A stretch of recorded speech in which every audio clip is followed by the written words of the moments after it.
नमस्कार. हे national NCD app आहे. ॲप व्हर्जन 3.4.1 आहे. तर हे मी लेटेस्ट व्हर्जन अपडेट केलं आहे. तर मी या ठिकाणी पिन एंटर करतो आहे आणि लॉग इन करत आहे. यानंतर मी डॅशबोर्डवर जात आहे. तर या ठिकाणी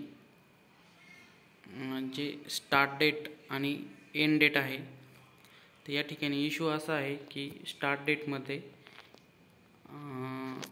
जशी तारीख पुढे किंवा मागे होताना दिसते, तसे जे शेजारचं जे इयर आहे 2024 हे 2023 2022 असं बॅक डेट जात नाही. परंतु एंड डेटला असा प्रॉब्लेम नाही. एंड डेटला तुम्ही बॅक डेट सिलेक्ट करू शकता. तर माझी स्टेट NCD सेल जे टेक्निकलचं काम बघतात त्यांना एक विनंती आहे किंवा एक सबमिशन आहे की हे जे 2024चं स्टार्ट डेटवालं जे बॅक डेट येत नाही, म्हणजे 2023 2022 हे येत नाही, हा टेक्निकल जो इश्यू आहे तो सॉल्व करावा. थँक्यू.